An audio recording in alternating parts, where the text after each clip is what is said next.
Oke, terima kasih. Iya, terima kasih sama-sama. Ini udah wawancara skripsi ya. Semua. Loh, keren banget. Ini perkenalkan dulu ya. Nama saya Turah Partayana, bukan Lambe Turah. Ya, saya lahir di Bali, orang Bali. Kemarin jadi konten kreator yang pernah kuliah di Rusia. Gitu. Ya. Rusia. Kotanya namanya? Tomsk di Siberia. Jauh ya. Jauh sekali. Iya. Saya taunya murah. Apa gitu? Gimana? Kotanya apa?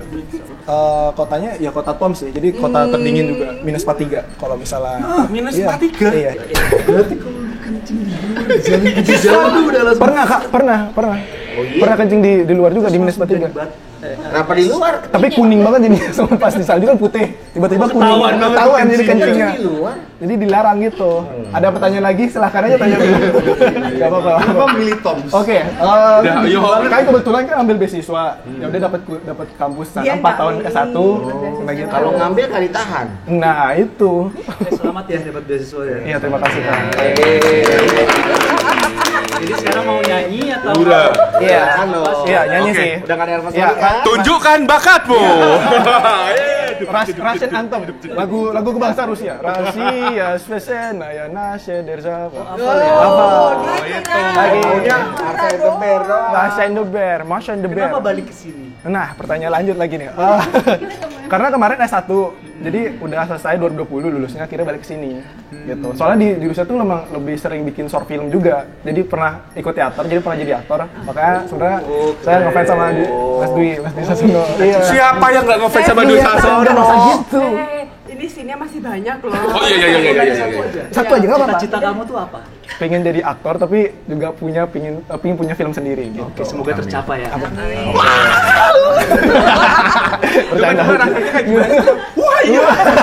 Sasono banget. Ya segitu aja wawancara. Terima Oke, kasih. terima kasih next. Ya mungkin nggak banyak kali ya kalau dari saya. Sebenarnya apa sih tantangan terberat sebagai aktor, apalagi di Lost Man Melati itu kan emang tadi juga pertanyaan udah ada ya, kayak misalnya ada rasa takut di sini, terus mungkin skripnya bagian tersulit kalian itu. Mungkin apa yang lawan aktor kalian tuh emang agak sulit gitu loh nyari chemistry-nya. Nah itu saya pingin nanya sih kayak. Saya jawab dulu ya. Iya, perkenalkan nama sama umur, KTP juga. Ya oke. Setelah itu baru jawab. Itu mau casting apa gimana? Jangan lupa ada kanan kiri.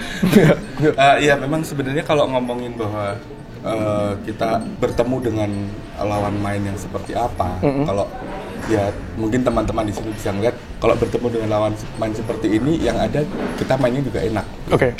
Kita mainnya juga enak. Saya nggak pernah merasa bahwa ada kesulitan harus beradu chemistry atau gimana dengan teman-teman di sini maupun cast yang lain gitu. Oke. Tapi kalau buat Kusno pribadi, saya Kiki berperan sebagai Kusno.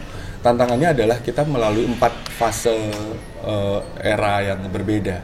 1917, 1927, sama 1997. Oh, jadinya 4 periode? 4 periode. Oh, jadi agak susah buat saya untuk mencari continuity bahasa.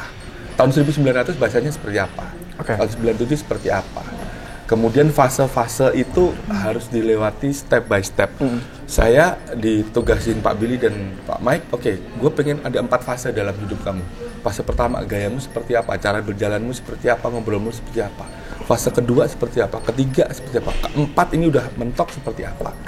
Jadi memang tantangannya di situ sih, tapi dengan ya banyak ngobrol sama teman-teman, banyak diskusi sama Pak Mike sama Billy gitu. Jadi semua sih bisa teratasi ya. Semoga semoga hasilnya bagus.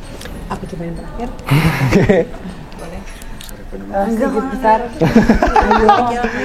Menurut aku mungkin apa ya? Aku belajar baik dari Mas Kiki karena di sini kan kita satu sale bareng gitu. Betul penginapan. Betul penginapan bareng. Ya. Jadi mungkin paling susah tuh jujur sama diri sendiri sih. Karena kadang kita maksudnya, terutama aku masih mencoba untuk pretend gitu. Sedangkan untuk ngalir seperti ya udah ngalir aja mainin gitu, itu masih buat aku masih PR banget dan ya aku masih belajar. Oke. Tapi udah keren kok di FTV, aku nonton di SCTV. Lanjut. Kalau buat saya tantangan paling besar di sini ya, terutama di Lost Man Melati, bagaimana cara membuat karakter Wati ini berbeda dari karakter yang pernah saya perankan sebelumnya gitu. Karena maksudnya saya melihat kepada diri saya, memang wajah saya tuh termasuk spesifik suara saya juga termasuk spesifik, jadi saya harus berusaha keras untuk membuat itu nggak typecast ya disebutnya, maksudnya kayak karakternya itu jadi mirip-mirip sama karakter yang pernah saya perankan sebelumnya. Oke, iya, masih ke bawah ya? Bukan ke bawah sih, mungkin orang ngelihat saya tuh udah kayak brandingnya ini yang di film ini udah yang kayak gitu, karena saya tadi jelasin, saya sadar kalau muka saya dan suara saya tuh spesifik. Spesifik. Spesifik, keren banget. Spesifik ya. Kalau karakternya itu tantangannya jelas yang dibilang Mas Kiki itu, karena harus beda zaman, karena di karakter Golok ini ya udah seperti biasa dengan karakternya Golok yang cuek tapi tetap bersih-bersih, terus dingin karena studionya dingin. Itu problemnya. Jadi tapi untuk karakternya memang fasenya itu ya itu tadi. Lupa kan? Abang, aduh. Lebih fasenya lebih kayak zaman itu, tapi ini soal ayam ini bukan distract ini, karena jujur kalau karakter Golok ini dia ada satu momen untuk melakukan sembelih buat ayam cemani untuk sajen, dan saya takut ayam. Jadi mesti dielus-elus, fobia ayam saya. Jadi mesti dielus-elus, dan kemarin akhirnya berhasil. Fobianya hilang ya? Fobianya tetap, orangnya yang hilang. Sayanya yang kabur. Mas Lisa Sony Oke. Nah, di sini yang hidup dari tahun 1900-an, ini kita bertiga. Oke. Nah, tadi apa yang dijelaskan sama Pak Kiki itu hampir sama memang. Kita tingkat kesulitannya ada di situ. Oke. Dan bahasa kan tidak yang kita pakai sekarang. Iya. Kita memakai bahasa yang baku. zaman dulu ya. Iya, dan tidak ada imbuhan seperti sih atau kan atau dong, lah, dong gitu. Nah, itu kadang-kadang yang agak susah di part-part bagian tertentu seperti itu. Yeah. Terus dimasukkan dengan karakter, ya kan? Dimasukkan dengan karakter. Nah, dan untuk memasukkan karakter itu kan kita harus keluar dari dalam diri sendiri. Kita kenyamanan kita harus dikeluarkan sehingga karakter itu masuk, ya kan? Terus itu memang yang paling susah. Itu nomor satu buat saya. Yang kedua adalah kalau saya orangnya gampang ketawa, dan di sini itu emang harus di sini emang harus udah mukanya udah tegang aja gitu, karena udah horor banget ya. Kan ibu kering banget tuh Melati gitu kan. Kalau dari saya tantangan sih udah jelas. Pas begitu saya baca skrip, terus ngelihat ke sini, terus saya lihat beberapa teman-teman tuh, nah itu tadi memang ada universe sendiri gitu loh. Yeah. Jadi saya mencoba masuk ke alamnya itu, karena dari kata-kata yang dari saya kan sebagai Fadilnya Mas, dan saya sebagai detektif gitu, penyidik yang dari kota Jakarta, terus memang dia ke daerah pinggiran gitu. Jadi menyesuaikan supaya nggak beda sendiri gitu loh, bisa masuk ke universe-nya daripada Lost Man Melati ini gitu. Ya wajar lah, bukan hanya di sini, tapi biasanya saya gitu setiap masuk ke produksi baru. Ya kan, itu pasti akan ketemu dengan lingkungan yang baru gitu kan. Nah itu pasti ada rasa stresnya gitu. Berusaha menyamakan isi kepala gitu loh, kita diskusi bareng sama sutradaranya gitu. Tapi kayak tadi saya bilang ini adalah rencana semesta gitu. Makanya saya mau dapat peran polisi, kemarin saya dijebloskan dulu kan ke dalam. Jadi itu maksudnya saya akhirnya saya bisa melihat bagaimana penyidik itu di dalam gitu, dan saya meng-capture itu semua dengan jelas gitu. Secara tidak langsung, betul. Bagaimana cara mereka makan, bagaimana cara mereka berbicara, itu saya 24 jam saya pantau itu. Iya. Wah, itu pengalaman mahal banget ya. Jadi saya tidak menyesalinya gitu loh. Jadi itu adalah bagian mungkin dari jalannya proses Tuhan yang juga. Tapi Ya, memang ini kalau boleh aku potong, begitu ada masuk detektif saya dan Billy dan Mike, karena proses casting itu saya ada di dalamnya. Itu memang pertama memang sudah terpikirkan dari kita, memang Dwi Sasono. Wah. Kita tidak ada kepikiran yang lain. terjawab jadi. Karena itu tadi yang barusan mengingat pengalamannya pengalaman yang baru terjadi itu dark tadi. sekali ya. Dark sekali. Nice. Iya. Ini bisa diwakilkan 1 atau 2 orang. Kenapa sih harus menonton series Lost Man Melati? Harus menonton series Lost Man Melati ini karena ini adalah spiritual fantasy yang pertama di Indonesia. Spiritual fantasy. Kenapa dibilang spiritual? Karena banyak sekali yang ada di sini itu horor iya, thriller iya, action iya, drama iya. Keluarga iya. Iya, itu dari drama. Oh iya, Ya, kan orang nanya ini genre-nya itu apa sih gitu kan. Nah, kemarin juga waktu kita bahas horor aja kayaknya nggak tepat deh gitu, thriller aja nggak tepat deh. Akhirnya kita baru dapat bahasan dari Mike dengan Billy bahwa ini adalah supernatural fantasy. Gitu. Kenapa fantasy? Karena tidak terjadi sebenarnya. Begitu. Jadi ada beberapa lapisan yang ada di film ini. Wah, keren banget sih. Terima kasih. Ada ramai lagi? Nggak ada? Nggak ada. Nggak ada. Harus nonton, keren banget. Keren banget. Iya, keren banget. Sini loh. Mungkin ada pertanyaan lagi ke saya? Nggak ada kan? Nonton di Catch Play Plus ya. Iya, jangan lupa nonton di Catch Play Plus Lost Man Melati. Ditunggu 27 enggak belum nonton. Belum. Sensor. Ngomong gitu gue yang kaget. Udah tahu belum selesai sini ya. Sorry banget ya. Gue mau nularani ya. Oke, thank you banget ya. Terima kasih. Terima kasih Kak. Terima kasih. Terima kasih. Kak, boleh foto Kak dulu Kak? Foto Kita pikir-pikir dulu. Oh iya. Ya udah. Dulu. Ya telepon BPJS dulu nih. Oke, sekarang kita bersama pimpinan produksi kita, tim produksi dari aduh kok aku deg-degan ya. Mohon maaf banget Bang ya. Ini ketemu sutradara langsung nih bersama Mike Wilwan sama Billy Christian. Jadi saya ada beberapa pertanyaan buat kakak-kakak semua. Deg-degan ya. Kok deg-degan ya? Aduh. Posisinya sebagai apa? Jadi keduanya sutradara. Ya, kedua kita sutradara, saya menulisnya dengan 12 bulan lalu.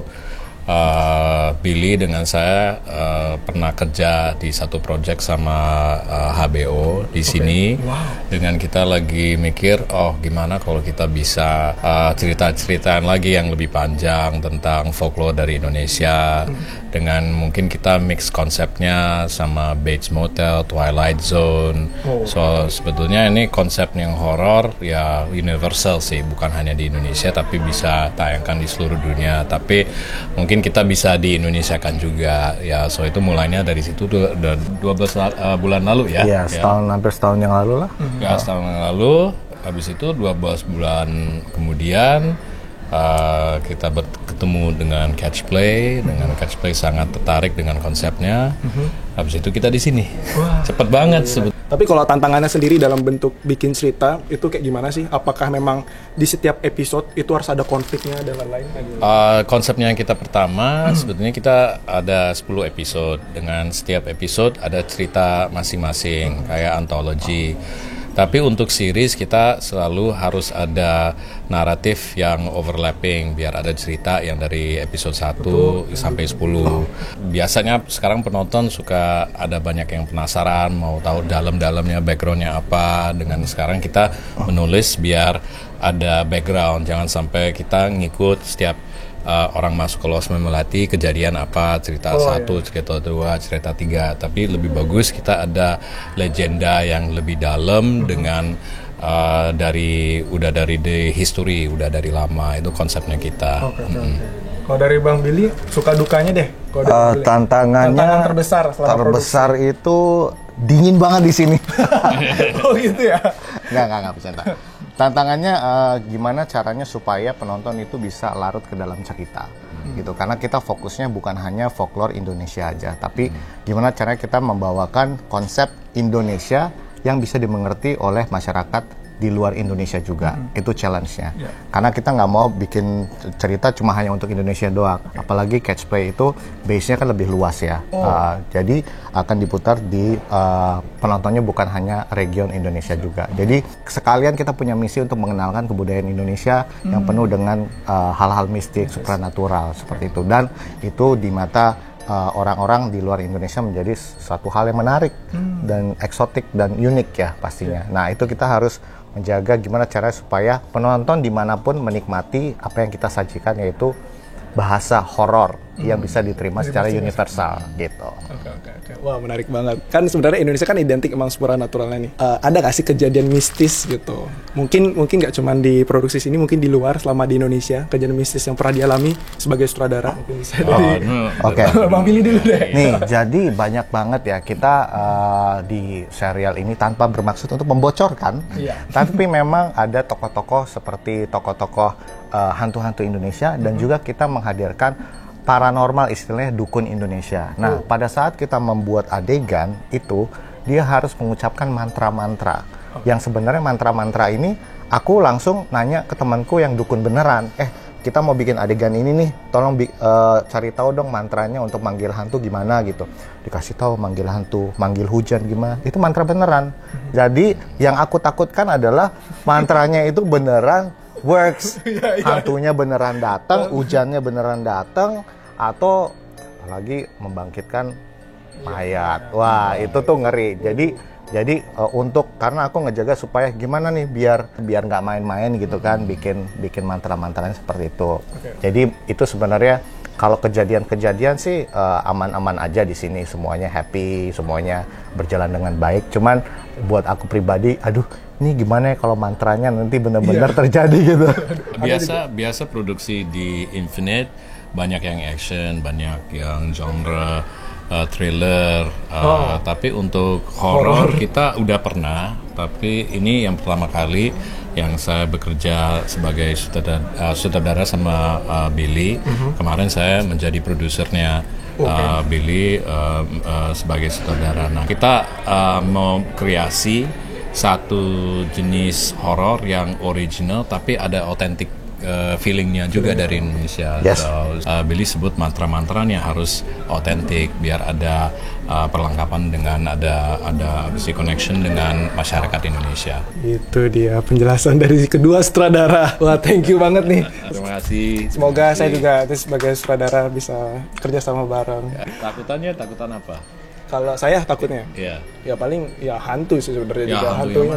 Iya kayak Lea. Kalau di Bali kita seorang Bali. Oh, orang Bali. Jadi takutnya Lea gitu. Kalau pocong ya masih takutan Lea gitu. Oke. Terima kasih Bang. Terima kasih. Terima kasih. Jangan deg-degan lagi ya. Iya. Gak apa-apa.